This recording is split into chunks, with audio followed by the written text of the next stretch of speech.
এই যে বিশাল বরফে মোড়ানো অ্যান্টার্কটিকা, ভাবুন তো এটি কি পৃথিবীর সৃষ্টি থেকেই ছিল? তখন এর রং রূপ কেমন ছিল? গবেষকদের দাবি, আদিকালে অ্যান্টার্কটিকা কিন্তু বরফে মোড়ানো ছিল না। কোটি কোটি বছর আগে এই মহাদেশে মুড়ে থাকত গভীর অরণ্যে। এমনই এক হারিয়ে যাওয়া অরণ্যের খোঁজ মিলেছে অ্যান্টার্কটিকার বরফের নিচে।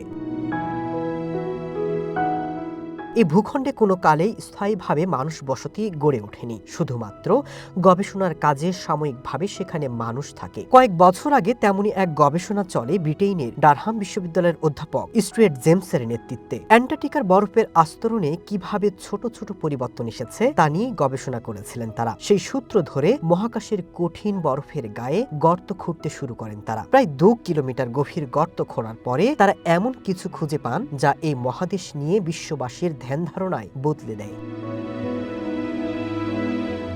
ড্রিল মেশিন দিয়ে সাবধানে একটু একটু করে বরফের গায়ে গর্ত করা হচ্ছিল। সেই গর্ত খুঁড়ে প্রায় 2 কিলোমিটার গভীরে যাওয়ার পরে তারা খুঁজে পান এক হারিয়ে যাওয়া জগৎ। বরফের নিচে চাপা পড়ে থাকা পলির নমুনায় পাওয়া যায় উদ্ভিদের সন্ধান। তার মধ্যে যেমন রয়েছে পরাগরেণুর নমুনা, তেমনি রয়েছে গাছের পাতার টুকরো টুকরো জীবাশ্ম। বহু বছর আগে মৃত কিছু অণুজীবের নমুনাও মেলে। গবেষকদের দাবি, এগুলি প্রায় 3,40,00,000 বছরের পুরনো।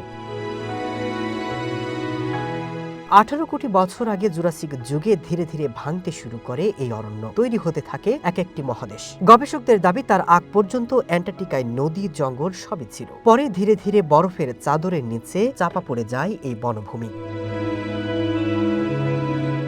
অ্যান্টার্কটিকায় এই হারিয়ে যাওয়া অরণ্যের খোঁজ পরিবেশ বিজ্ঞানীদের কাছে অত্যন্ত গুরুত্বপূর্ণ হয়ে উঠতে পারে বলে মনে করছেন গবেষকরা। বৈশ্বিক উষ্ণায়ন এবং জলবায়ু পরিবর্তনের কি প্রভাব পড়তে পারে তা নিয়েও আসতে পারে নতুন দিক নির্দেশনা। Masud Rana, one international desk.